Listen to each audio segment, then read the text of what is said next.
Hi, this is Designing Yourself. I'm Paul McAleer. And this is Whitney Hess. And Whitney, I understand you have a little story to start out with. I do. So yesterday I met up with a friend who is in town and we got to catching up. It had been a while since we'd seen each other, and he was talking about his life and sharing a bunch of things that is going on, with his family and with his work, and asked me a little bit about what was going on with my life. And eventually, as tends to happen in conversations, we got a little deeper and a little deeper and a little deeper. I mean, that's pretty typical, right? Yeah. Well, eventually, the conversation got around to a mutual friend of ours, or as more accurately put, a mutual former friend of ours, who was a former friend of mine before it became a former friend of his. And, I went into this hangout knowing it was possible that this person would come up in conversation because it is someone we have in common and it is someone that has come up in conversations before. But given the challenges I've had with this person, I made a commitment to myself to not go there, to not go to a negative place, not get myself upset, not say things about this other person unnecessarily because of a whole slew of reasons. And, I was able to maintain that commitment to myself until the person came up in conversation, brought up by my friend, not by me. And I had this whole inner monologue like, don't go there, just listen. And so the first 5 minutes, it was mostly me saying, oh, okay, yeah, uh huh. Sure. And my self restraint was strong because I realized that my friend just needed to talk about his situation with this person and Mm. not really, it didn't really have anything to do with me. So I was really just there to listen. But then he started asking me, well, what happened with you guys? And I had to share in a way that I felt honored my friendship with my friend, the person I was with, and was honest, but without being unnecessarily like gossipy or um, bitchy or um, getting myself unnecessarily upset about something that has happened so long ago and really just needs to be in the past. And so I was successful at that at the beginning, but then with the more questions that my friend asked and the deeper we got into it, I my brain knew it was happening, but I just found that grip that I had, which I kind of visualized self-restraint as like a dam, like this dam that I had erected um, against my verbal diarrhea, just was weakening and weakening and weakening as my friend was chipping away at it, knowingly or unknowingly. But I know him well enough to know I think he was doing it knowingly. And eventually it flowed over. Um, and so I was kind of, you know, proud of myself for lasting that long and disappointed at myself for giving in at all. But I didn't go all the way. Like, I didn't say the things about that person that I normally would have. I didn't complain. I feel like I did it with the most compassion possible.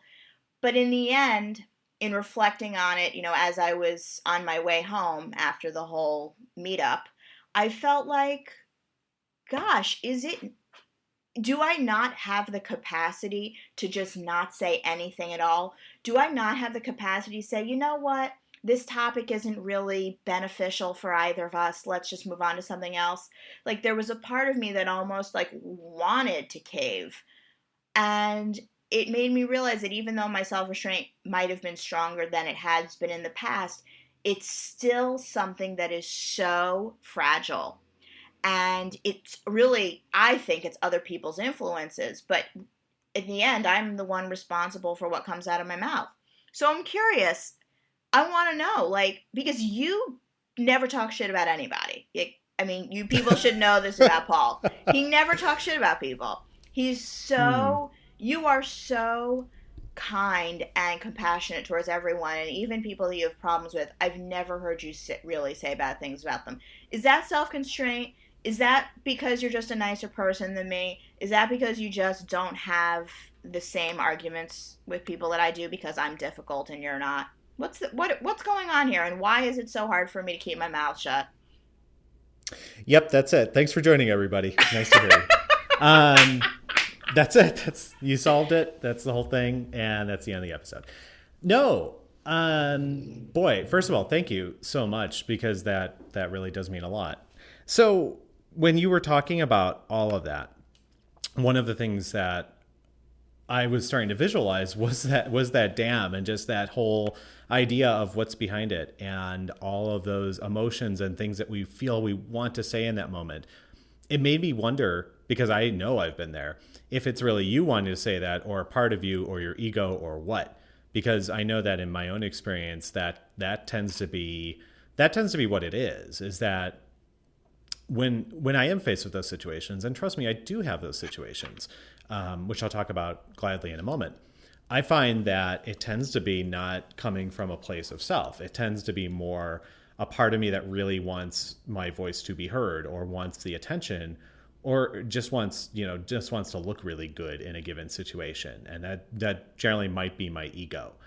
Now, so I do tend to think of myself as a nice person, and I appreciate you saying so. Um, and that is actually part of, I think that's part of my reputation now, is that I'm pretty nice. That doesn't mean I don't have times when I am very mean or feel those types of things towards people, because I certainly do at times. But I also try to keep in mind the context of everything. Like, one of the things that really helped me is this whole idea of people are always trying their hardest and their best at any given time. And yeah, they might mess up or they might do something really great, but essentially try to give them the benefit of the doubt first. Now, that said, I definitely can think of times when I've had friends or acquaintances really kind of push my buttons and really get me feeling upset. And in those situations, some of it really depended on what it was. Like, for instance, if it was somebody who wanted to, say, borrow something from me, like I don't know, computer or whatever, and give it back. Um, Depending on the reputation, I might want to say no because I know I might not get it back. Or better example, if it's a matter of, say, one friend one time said, "Hey, can I borrow $40 for something?" Now, my nature would be to say, "What's it for?" But it depends on the level of friendship. But also, it's a matter of just positioning that as well. If it's $40, then I'm just not going to see that $40 again and not expect it back. And I can think of one person in particular that I had this situation with where, this person was cash strapped, so I wanted to help her as much as possible, and it made sense to do so. And my expectation was not that I was going to get that back ever. It was just a matter of, okay, well, in this situation, yeah, I can help you with this. But I also had to deal with the times when I knew that it was not going to go for something good, and try also not to be judgy, and also express that self-restraint within myself and say, well, in this situation, I can't. Because if I have a bill coming up or if I have something else coming up that I feel, is kind of important, then it's a balance between being selfless and also, helping this person and also looking out for myself. So that might brand me as not nice. And I know that happens. I know that there are people who don't see me as nice or likable or any of those things. And that plays into some things we've discussed before with regards to attention and how we want others to see us. So one question I have for you in return then is, in that situation, and first of all, assuming it was an in-person situation, it was a meetup and not something that was just over the computer or what have you, I'm curious how much of it you saw as something you were doing as part of your persona and public persona versus something that you were doing to better yourself. And not saying those have to be misaligned, but I'm just curious where that falls. No, it's an awesome question actually, because um, the person that I was with yesterday is someone who I consider to be a dear friend, but they're also someone that I have a professional relationship with.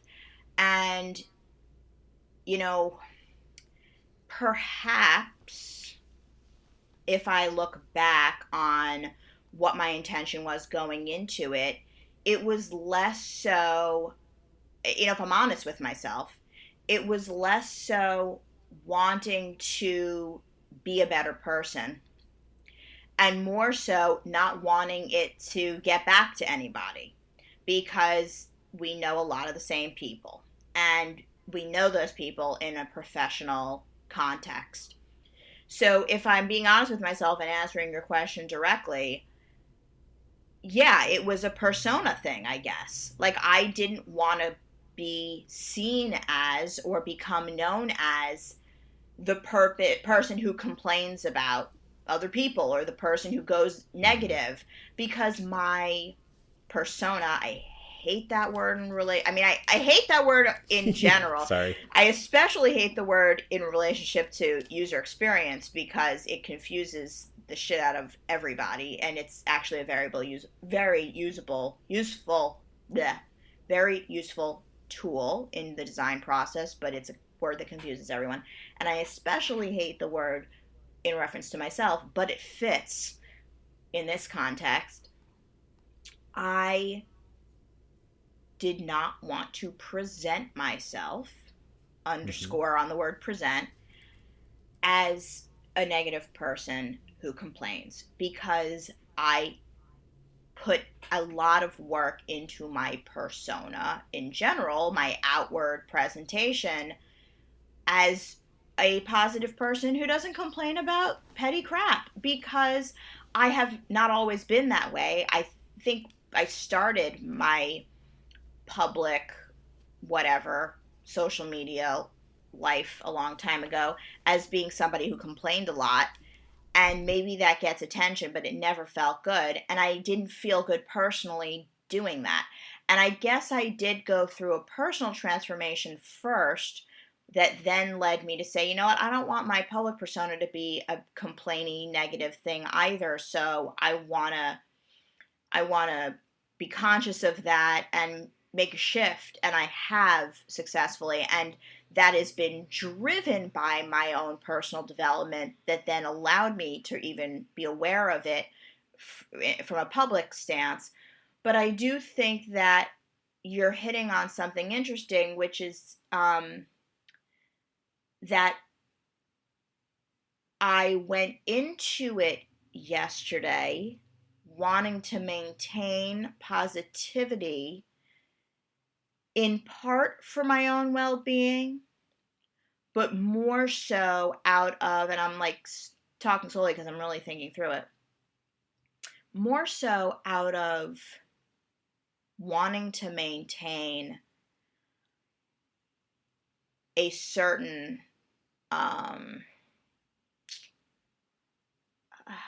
air, a certain way about me with this friend of mine who knows who has had a lot of influence on me professionally, and who may repeat what I say to someone else who I also know in a professional context. And so I think that that's what prompted it. And then as it went on, I was finding myself becoming more and more riled up and not wanting to go there for my whole self, not for as a because of my persona. Oh wait, I'm going to do something that impacts me negatively, like externally, but really feeling intrinsically motivated to keep quiet and not go there. And then once it became clear as the course of the conversation went on that the former friend of mine was now a former friend of his as well. I think there was a very basic, animalistic part of me that went to a, oh, well, now we can gang up kind of thing. Like, now it isn't me complaining to you and where that makes me look bad. Now you know firsthand about the negative experience with this person because you've had it too. I want to feel better that this wasn't me. This was him, the other him. This was about him. This wasn't about me. And it fed that, being able to connect with him about our mutual disappointment in this other person was where it went. I don't know if it's answering your question, and I think I'm working it out just as you're asking it, but your niceness, you as Paul, your niceness is not the Paul persona. I mean, it's like, that's you. If you have some persona or you're known either through your friend group, through your family, professionally, as a nice guy, I don't think that's something that you constructed by any means. I think it's the result of you, Paul, the human being a nice guy. And maybe, my persona publicly, my public presentation was that of the person I once was. But as I, the whole human being, have developed over time, that public demonstration has had to evolve as well. And I've made a conscious effort to not hide my personal development by perpetuating this image that I created of myself and wanting the two to be married. Do you find that to be the case with you, that it's just the result of who you actually are? Or did you say, in a cutthroat industry, I'm going to be the one sticking out for being nice? I mean, I feel like I know the answer to this already, but I'm curious. So I did not. I did not go in and say, I'm going to construct this as part of my persona, and here's how I'm going to be perceived as nice. It was not any kind of element of my persona that I felt I really needed to make. It wasn't a part of that. It is a part of me. My niceness and that kind of pleasantness and kindness is simply part of who I am. And I think with a part of my development over the past, this is probably more over the past 10 to 15 years, was just realizing that when I'm out in the business world and being, as my son puts it, professional guy, that niceness is actually something that I see as a trait that is a positive thing for me.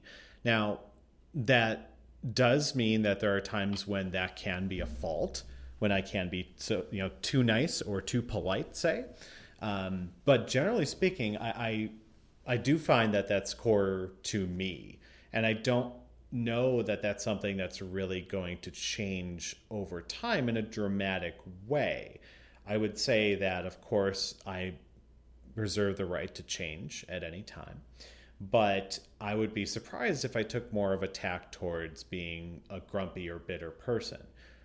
Now, that all said, again, there are definitely times when I can get into that same zone where it sounds like you were yesterday, where when we have these parts of ourselves that really think these ways about people, we hold on to these. And I know for me, as I don't know if it is for you, but it is for me, that external validation is always kind of that green light for me. I look for that sometimes. It's like, oh, great. Now I can finally tell you what I was actually feeling about this person, or more specifically, what a part of me was feeling about this person. Mm-hmm. Because now it's not just me. The risk is gone. The risk is gone. Now I can be honest with you. I can say what I'm thinking, and goodness, what a blowhard, or what a jerk, or dick, or something like that, right? Or jick, which I guess I just made up.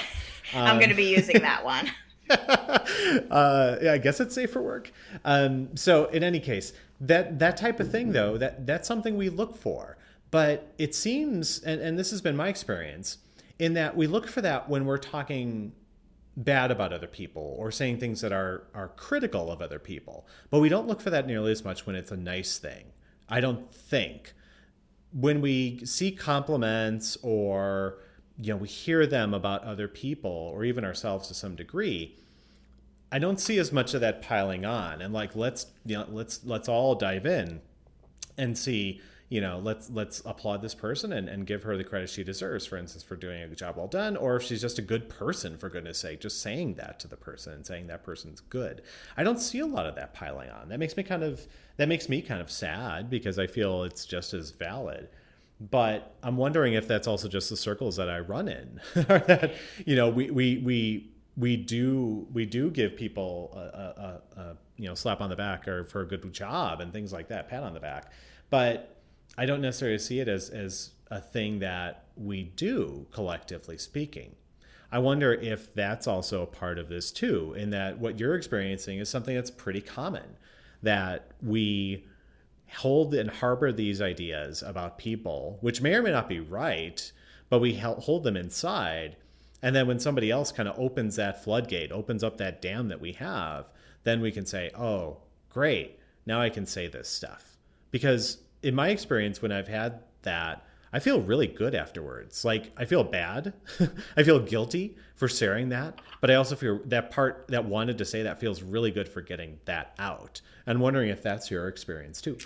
Yeah, I mean, maybe, but I had made this promise to myself that I wouldn't. So I got upset with myself for having any trigger at all, especially the trigger of misery loves company, so to speak. Like, well, because my friend was, you know, having his own issues with this other person, I like wanted to commiserate. Now we could both feel that way, and it's not productive. It doesn't feel good actually to me at all. I mean, it used to, and maybe that's where the habit formed, but it no longer does, because the truth is, the reason why we're both having problems with this person, and the reason why a lot of other people have had problems with this person too, is because the person's going through a lot of stuff.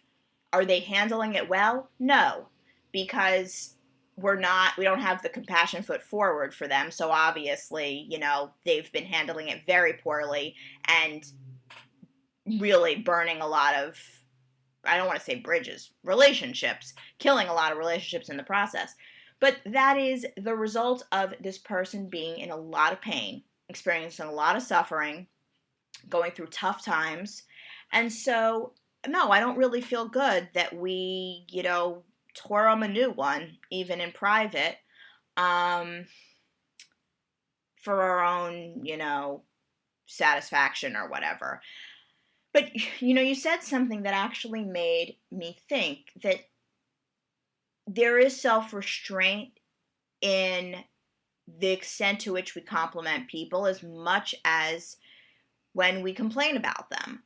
And I'm reminded of a dear friend of mine who does not take kindly to being complimented in public. It sounds bizarre, and it is a little bit, but that's how she feels.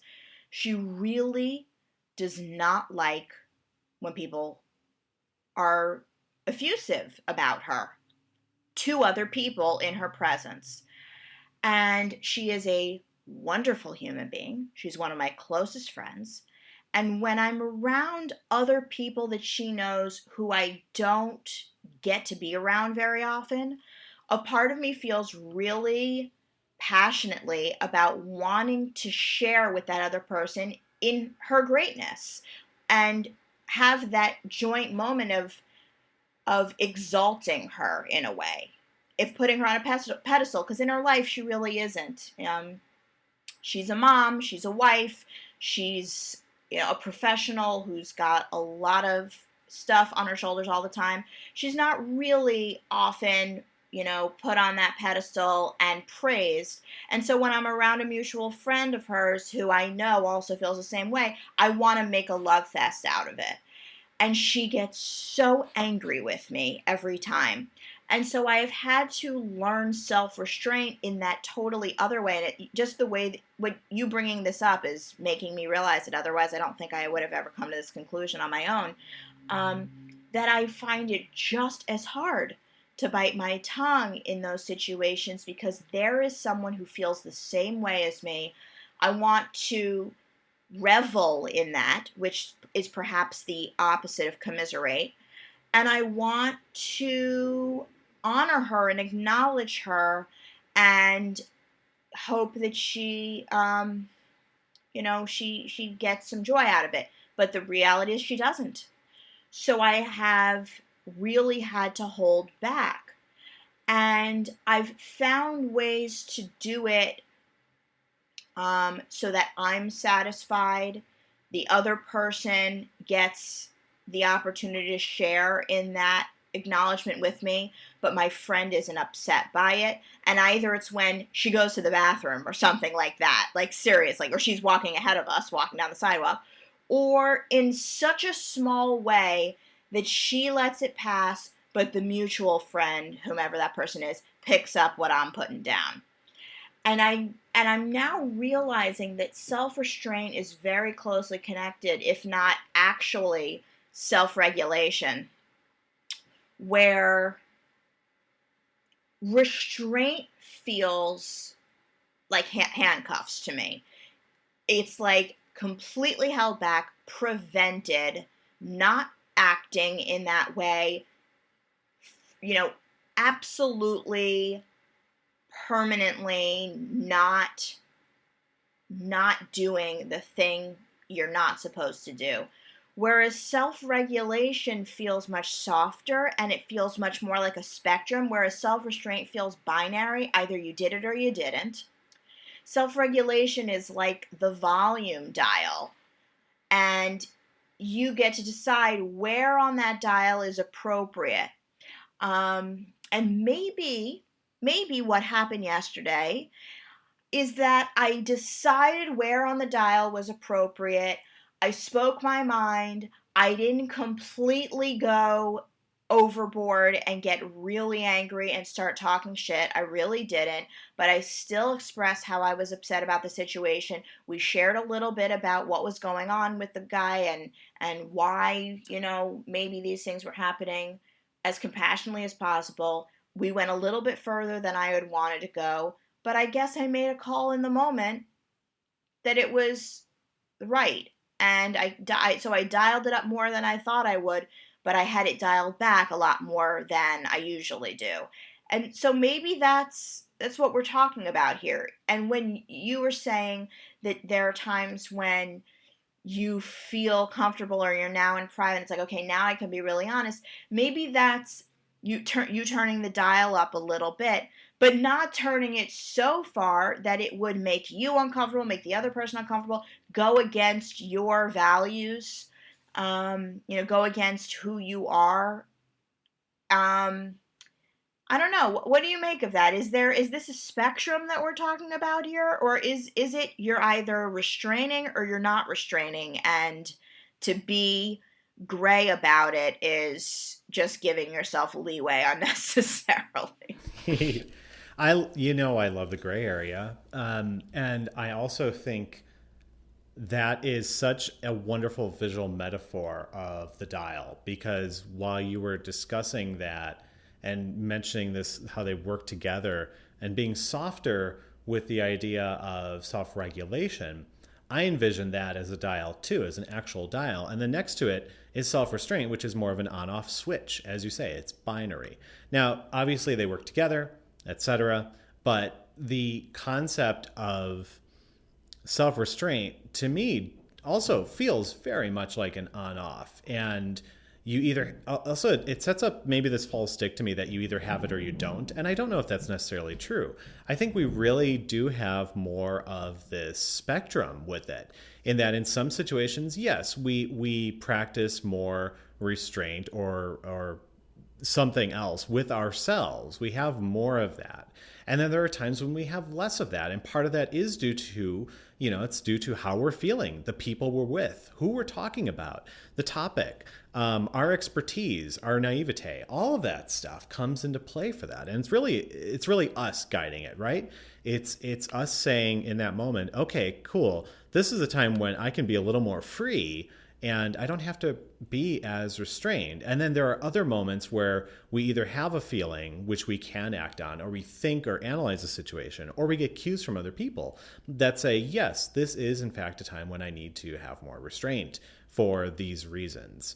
I think the important thing in any case with this is if we turn these things off, if we practice restraint to the point of suffocating ourselves, suffocating parts of ourselves, then we need to have some sort of outlet for that, right? It might be something that we do on our own. It might be writing or physical activity. I don't know what it is, but something where we can get that energy out, because it ain't going to go away. It doesn't go away. It stays in you. And it's just having some sort of outlet for that then is, to me, kind of a companion piece to all of this. Because in that case, for you with that conversation, that outlet was that conversation. Like it was right there. But there are other times when it may not be appropriate to talk about that, or you might need to vent with somebody about something or someone.